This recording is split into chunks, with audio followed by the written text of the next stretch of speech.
Bismillahirrahmanirrahim. Assalamualaikum warahmatullahi wabarakatuh. Segala puji bagi Allah Subhanahu wa Ta'ala, Tuhan yang Maha Kuasa, karena atas berkat rahmat dan karunia-Nya kami masih diberi kesempatan untuk memaparkan hasil kerja kelompok kami.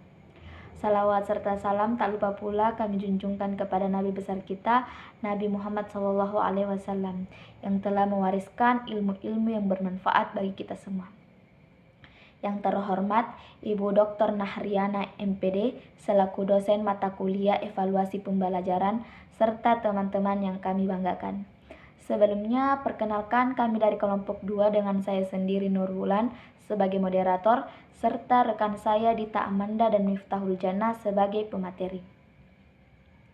Baik, pada kesempatan kali ini kami akan menjelaskan mengenai konsep acuan penilaian dengan pokok bahasan ada 4, yaitu yang pertama maksud dan konsep pendekatan penilaian. Yang kedua, maksud pendekatan penilaian PAN. Yang ketiga, maksud pendekatan penilaian PAP. Dan yang terakhir atau yang keempat, persamaan dan perbedaan PAN dan PAP. Baik, untuk mengefisienkan waktu, langsung saja kita masuk pada pembahasan. Saya persilahkan kepada pemateri. Baiklah, terima kasih atas kesempatan yang diberikan kepada saya. Nama saya Miftahul Jannah sebagai pemateri pertama. Nah, materi yang pertama yang akan saya bawakan yaitu apa yang dimaksud konsep dan pendekatan penilaian. Pengertian pendekatan penilaian ini ada 2, yaitu pendekatan tradisional dan pendekatan sistem. Yang pertama, apa itu pendekatan tradisional? Nah, pendekatan tradisional merupakan pendekatan yang lebih mengedepankan komponen evaluasi produk daripada komponen proses. Dalam pendekatan ini, peserta didik lebih dituntut untuk menguasai satu jenis keahlian dan terkesan menyampingkan aspek keterampilan dari sikap. Nah, yang kedua, pendekatan sistem. Pendekatan sistem berarti evaluasi di sini lebih mengedepankan kepada proses, sehingga komponen yang termasuk dari proses harus dievaluasi, baik itu dari konteks, input, proses, serta produk, dikarenakan sistem adalah totalitas dari berbagai komponen yang saling berhubungan dan ketergantungan. Zainal Arifin 2009. Nah, istilah yang terkait dengan konsep pendekatan penilaian, yang pertama ada pengukuran. Pengukuran pendidikan berbasis kompetensi berdasar pada klarifikasi observi untuk kerja atau kemampuan peserta didik menggunakan suatu standar. Dalam prakteknya, pengukuran dapat menggunakan tes dan non-tes. Nah, yang kedua ada pengujian atau testing. Pengujian dapat diartikan dengan testing, sedangkan sasaran pengujian menjelaskan antara lain, pengujian adalah proses eksekusi suatu software untuk menemukan kesalahan. Ya, test case yang baik adalah test case yang mempunyai probabilitas untuk menemukan kesalahan. Pengujian yang sukses adalah pengujian yang mengungkap semua kesalahan yang belum pernah ditemukan sebelumnya. Nah, istilah yang ketiga ada penilaian atau assessment. Penilaian atau assessment adalah istilah umum yang mencakup semua metode yang bisa digunakan untuk menilai unjuk kerja individu atau kelompok peserta didik. Penilaian merupakan suatu pernyataan berdasarkan sejumlah fakta untuk menjelaskan karakteristik seseorang atau sesuatu. Karakteristik yang keempat sesuai dengan pengalaman belajar. Sistem penilaian harus disesuaikan dengan pengalaman belajar yang ditempuh dalam proses pembelajaran. Misalnya, jika pembelajaran menggunakan pendekatan tugas kunjungan lapangan, maka evaluasi harus diberikan baik pada proses atau keterampilan proses. Yang kedua, teknik wawancara maupun produk atau hasil melakukan kunjungan lapangan yang berupa informasi yang dibutuhkan. Nah, karakteristik kelima ada mendidik. Penilaian harus memberi sumbangan positif terhadap pencapaian hasil belajar siswa. Hasil penilaian untuk siswa yang berhasil harus dinyatakan dan dapat dirasakan sebagai penghargaan. Dengan kata lain, bahwa hasil penilaian bagi siswa yang kurang berhasil dapat dijadikan sebagai pemicu semangat belajar. Istilah yang keenam, terbuka. Kriteria penilaian dan dasar pengambilan keputusan harus terbuka bagi semua pihak. Dalam istilah lain disebut objektif. Penilaian yang terbuka menjadikan siswa tidak akan merasa dicurangi, disisihkan, atau disenangi oleh guru. Nah, istilah yang terakhir menggunakan prinsip penilaian acuan patokan atau PAP. Standar atau patokan sebagai gambaran kompetensi siswa. Pada prinsipnya, setiap siswa dapat mencapai standar, hanya mungkin waktunya bisa berbeda-beda. Nah, di sini langkah pengembangan sistem penilaian. Dalam pengembangan sistem penilaian terhadap pencapaian kompetensi dasar diperlukan 3 tahapan utama, yaitu yang pertama, penjabaran standar kompetensi atau SK menjadi kompetensi dasar atau KD. Langkah operasional penjabaran antara lain, standar kompetensi ini adalah rumusan untuk kerja atau kemampuan yang harus dimiliki atau dilakukan oleh siswa setelah melakukan pembelajaran. Standar kompetensi ini kemudian dijabarkan menjadi beberapa kompetensi dasar.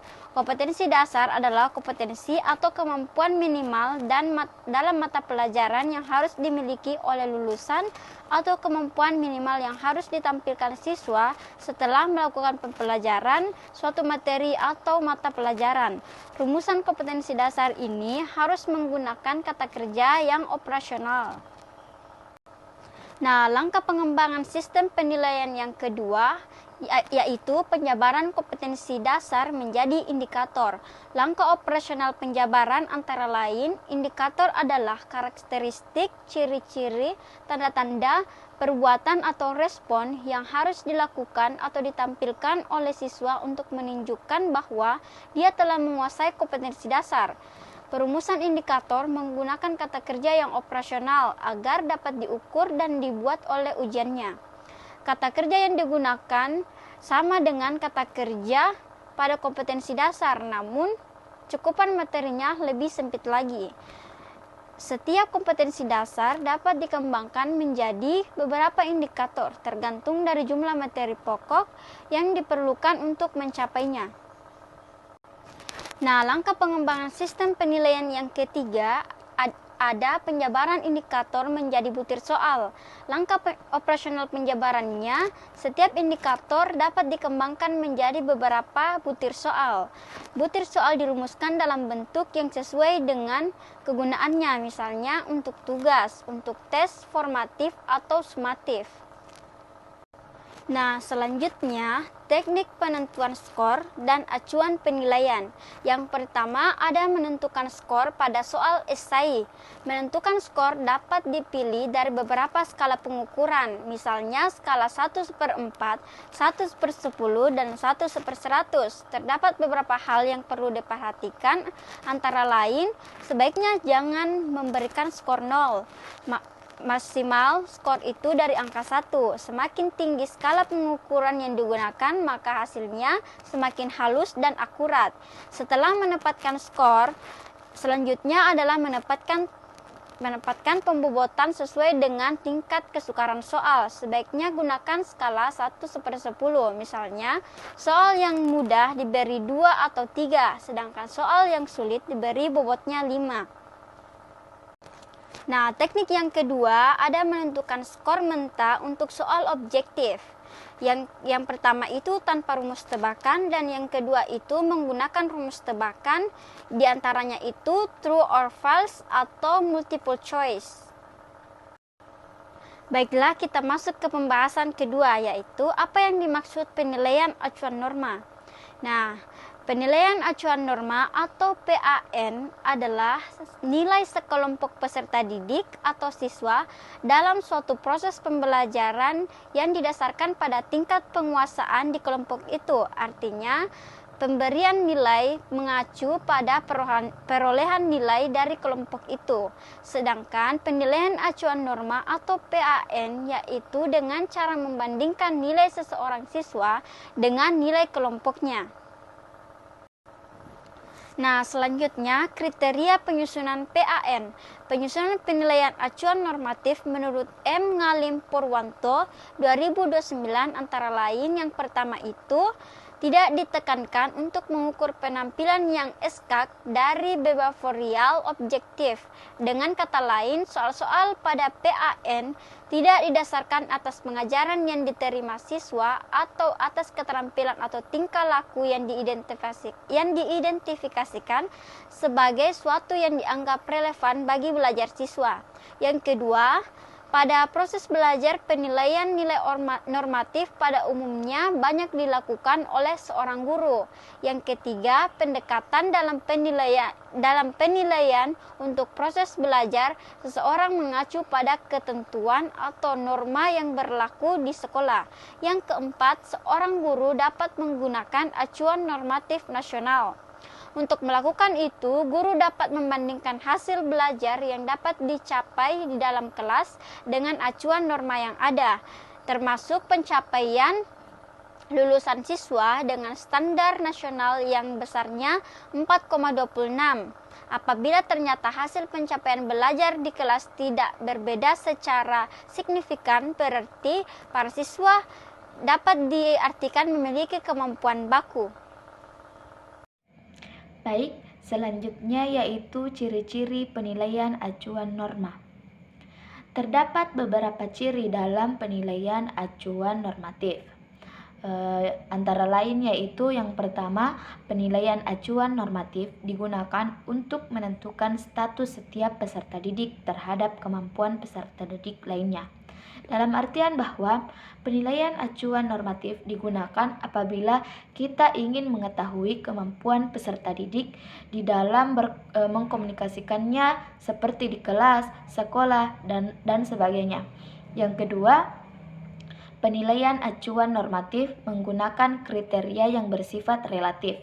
Maksudnya selalu berubah-ubah, disesuaikan dengan kondisi atau kebutuhan pada waktu tersebut. Ciri yang ketiga yaitu nilai dari hasil penilaian acuan normatif tidak mencerminkan tingkat kemampuan dan penguasaan siswa terhadap materi pelajaran yang diteskan, tetapi hanya menunjuk kedudukan peserta didik dalam komunitasnya.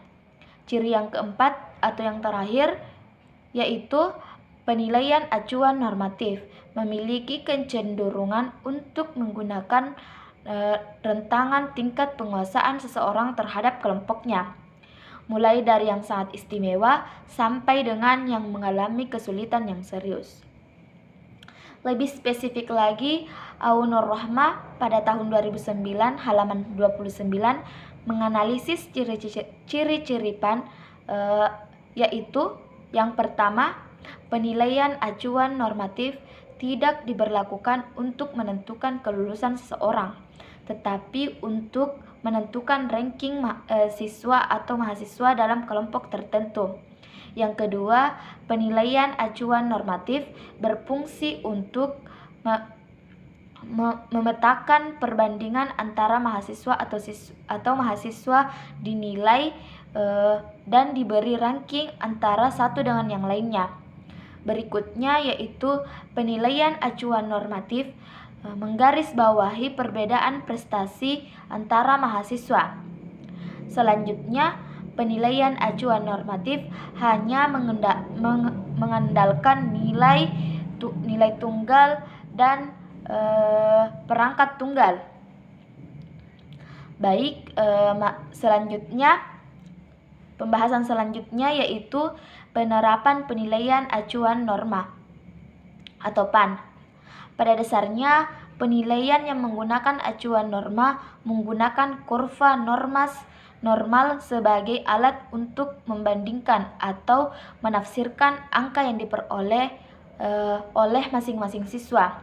Dengan demikian, maka patokan dapat berubah-ubah dan kurva normal yang satu dengan kurva normal yang lainnya. Jadi, jika hasil ujian siswa mendapatkan nilai yang baik, maka patokannya pun ikut naik.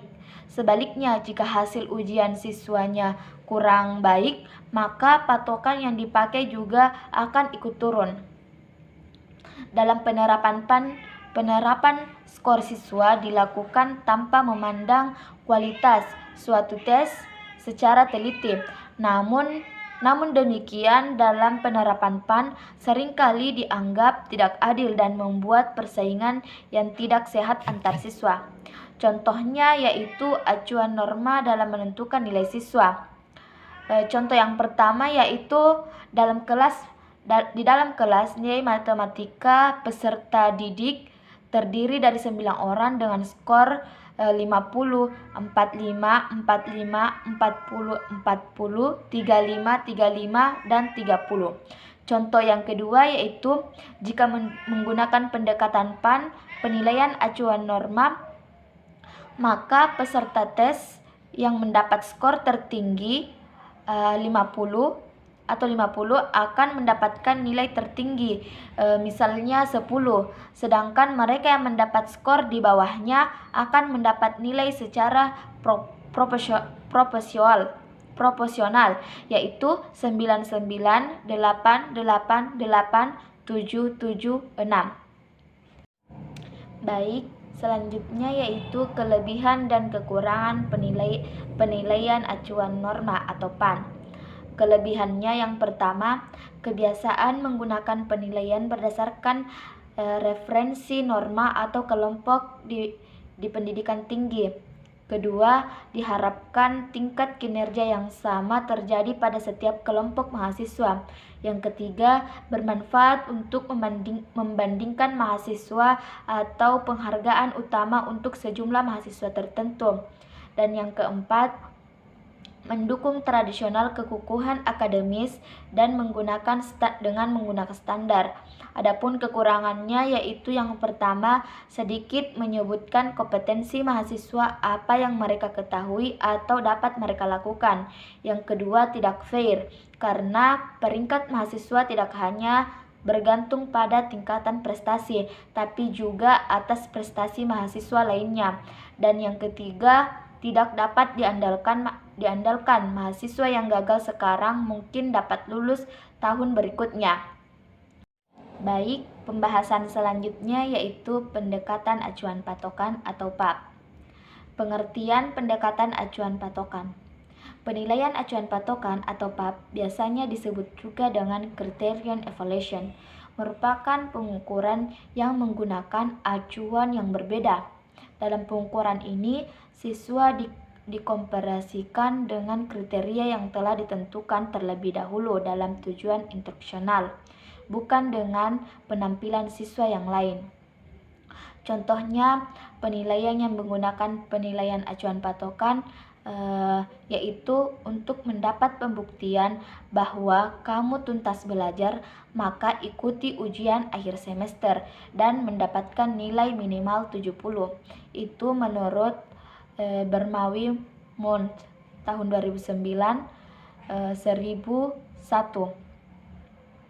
Selanjutnya yaitu makna penting penilaian acuan patokan atau PAP.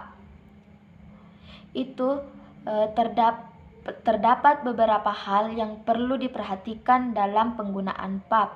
Antara lain yaitu yang pertama, penentuan nilai hasil tes belajar itu digunakan acuan kriterium atau menggunakan PAP. Maka hal ini mengandung arti bahwa nilai yang diberikan kepada siswa harus berdasarkan kepada standar mutlak. Artinya, pemberian nilai pada siswa itu dilaksanakan dengan jalan membandingkan antara skor mentah hasil tes yang dimiliki oleh masing-masing individu atau siswa dengan skor maksimum ideal yang mungkin dapat dicapai oleh siswa, kalau saja seluruh soal tes dapat terjawab dengan benar. Selanjutnya, penentuan nilai yang mengacu kepada kriteria atau pada patokan ini, tinggi rendahnya atau besar kecilnya nilai yang diberikan kepada masing-masing individu atau siswa. Mutlaknya ditentukan oleh besar, kecil, atau tinggi rendahnya skor yang dicapai oleh masing-masing siswa yang bersangkutan. Itulah sebabnya mengapa penentuan nilai dengan mengacu kepada kriterium sering disebut sebagai penentuan nilai secara mutlak atau absolut, atau penentuan nilai secara individual.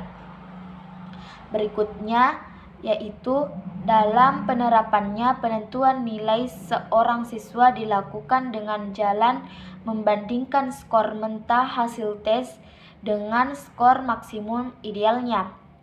Maka penentuan nilai yang beracuan pada kriterium ini sering juga dikenal dengan istilah penentuan nilai secara ideal atau penentuan nilai secara teorik atau lagi penentuan nilai secara Das-Zahlen.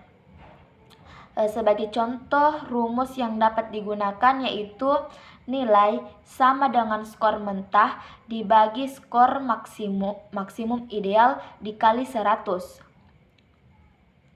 Maka selanjutnya nilai-nilai yang berhasil dicapai oleh masing-masing siswa ditransfer atau diterjemahkan lagi menjadi nilai huruf dengan patokan-patokan yang telah disepakati masing-masing lembaga atau institut.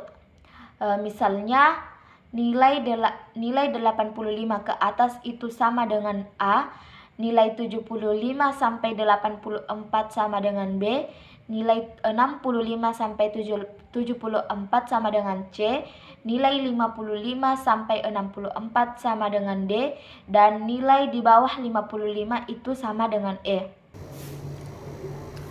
Baik, yang pertama yaitu mengenai analisis masalah dan pengukuran acuan patokan atau PAP.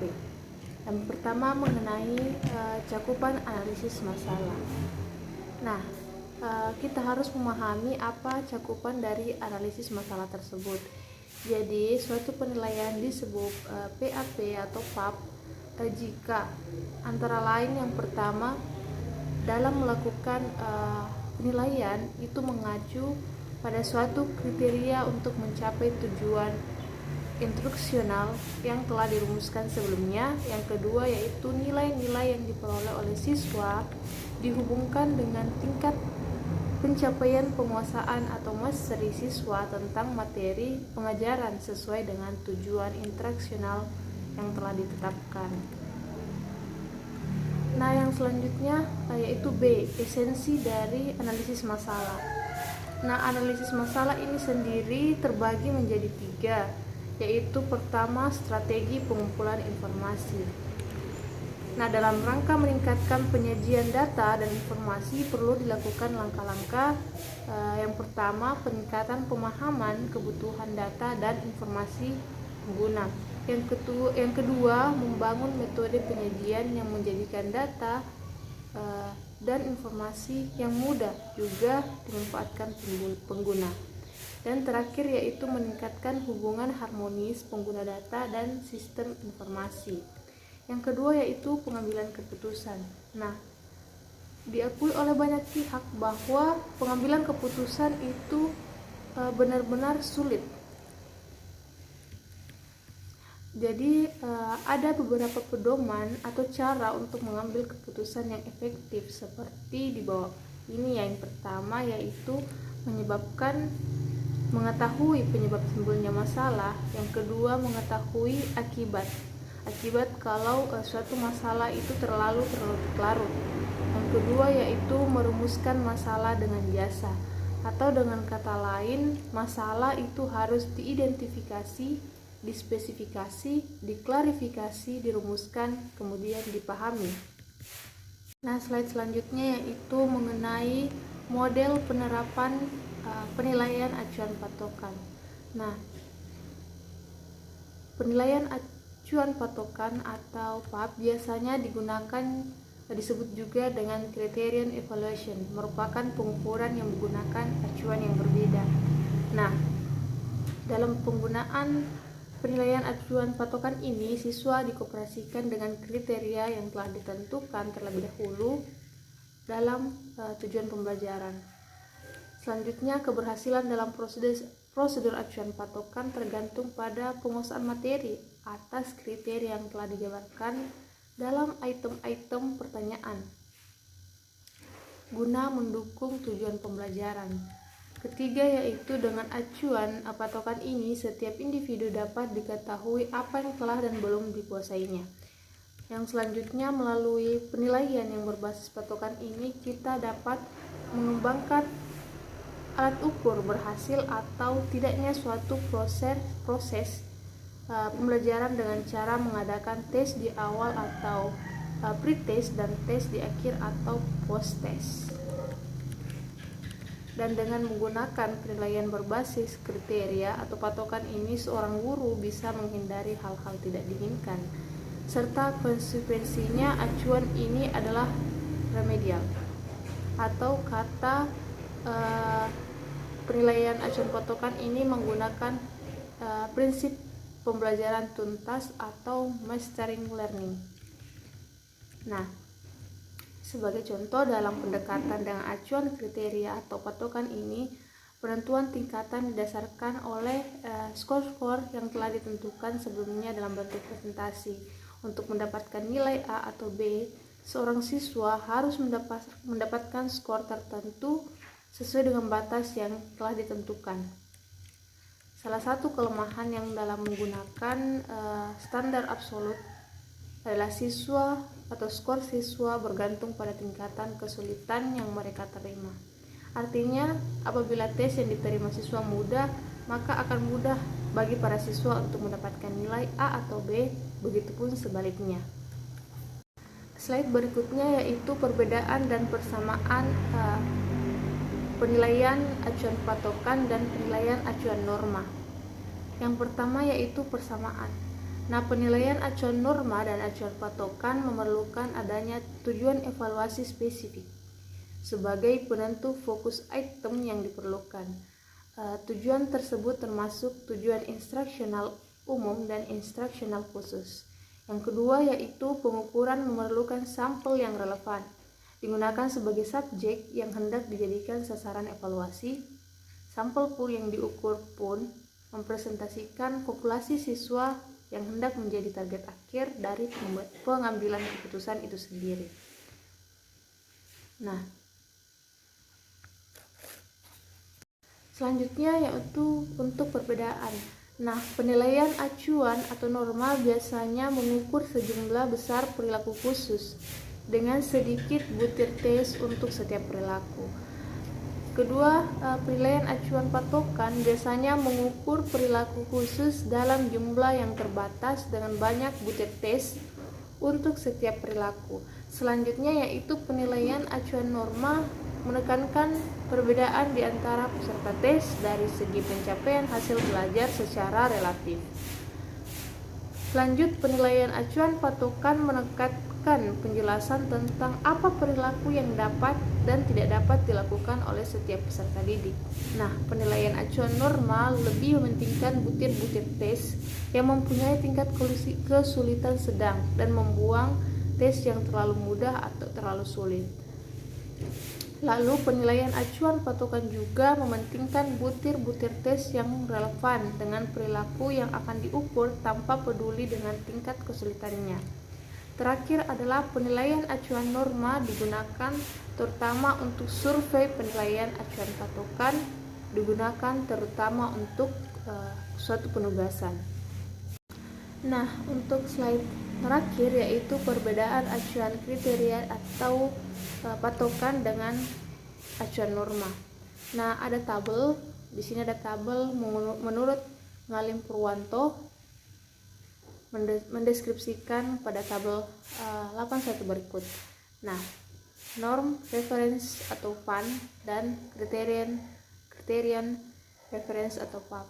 Nah, perbedaannya terletak yang pertama PAN, tujuannya itu dinyatakan secara umum atau khusus, sedangkan untuk acuan PAP atau penilaian acuan patokan cenderung sangat khusus dan mendetail. Selanjutnya, acuan norma itu mencakup rentangan hasil yang luas dan sedikit item untuk tiap hasil, sedangkan untuk acuan patokan atau kriteria, domain hasil atau aspek yang diukur itu terbatas dan sejumlah item untuk tiap hasil. Yang ketiga yaitu acuan norma item tipe memilih atau true false serta multiple choice. Sedangkan untuk acuan patokan tidak bergantung pada item, tipe memilih saja atau bebas. Yang keempat yaitu daya pembeda diperhatikan, ini untuk acuan norma, sedangkan untuk acuan patokan performa siswa lebih ditekankan. Yang kelima yaitu menggunakan prosedur statistik atau variabilitas skor itu rendah, sedangkan untuk acuan patokan tidak menggunakan prosedur statistik. Yang terakhir yaitu baik untuk performance dan sumatif, ini untuk acuan patokan, acuan norma maksud saya. Dan selanjutnya untuk acuan patokan itu cocok untuk formatif dan diagnostik. Sekian dari saya kembalikan ke moderator. Baik, itulah pemaparan materi dari kelompok kami. Jika terdapat kekurangan dan kesalahan, mohon dimaafkan. Terima kasih sudah menyaksikan. Wassalamualaikum warahmatullahi wabarakatuh.